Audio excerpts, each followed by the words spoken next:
Esta aula vai ser sobre a graça na tradição grega oriental.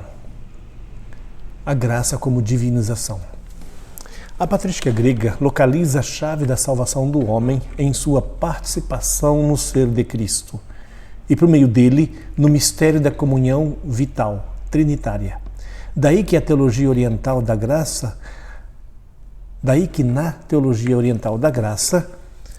a categoria relevante seja a da divinização. O homem chega a ser, por graça, o que as pessoas da Trindade são por natureza.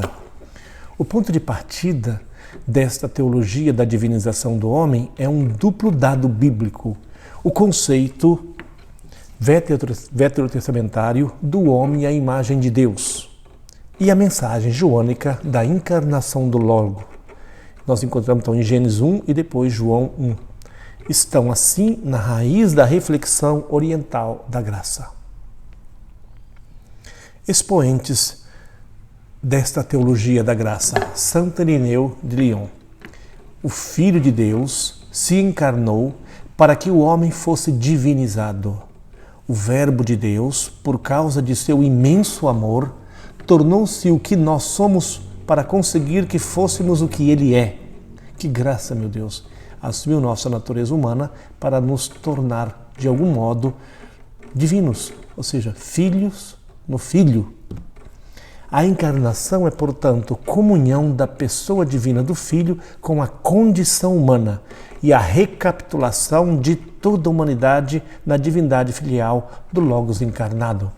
E aqui é bom chamar a atenção que os que melhores interpretaram e vivenciaram aquilo que está na Sagrada Escritura, de modo particular no Novo Testamento, foram os padres da Igreja. Depois, Orígenes destacou a função do Deus feito homem como fonte e princípio da filiação com que Deus gratifica os seres humanos.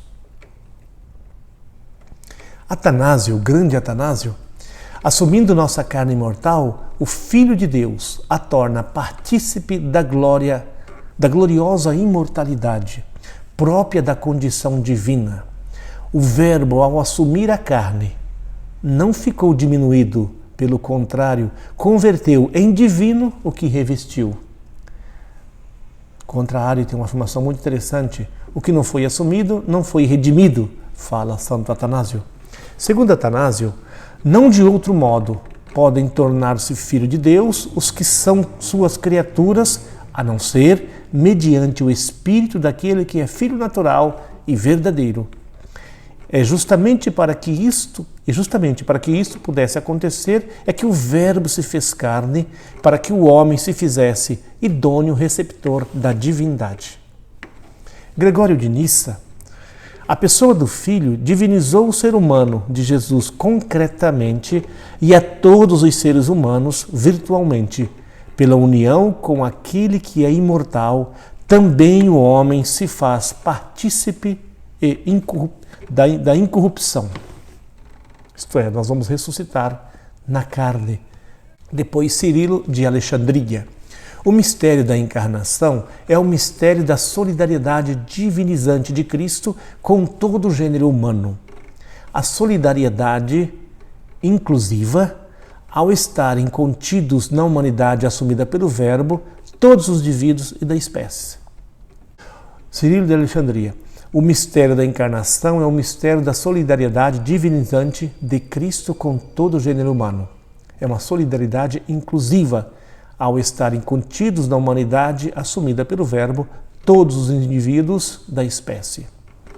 Tal solidariedade se torna operativa quando o dom do Espírito nos configura Cristo, imagem do Pai, e deste modo nos converte em participantes da própria vida de Deus.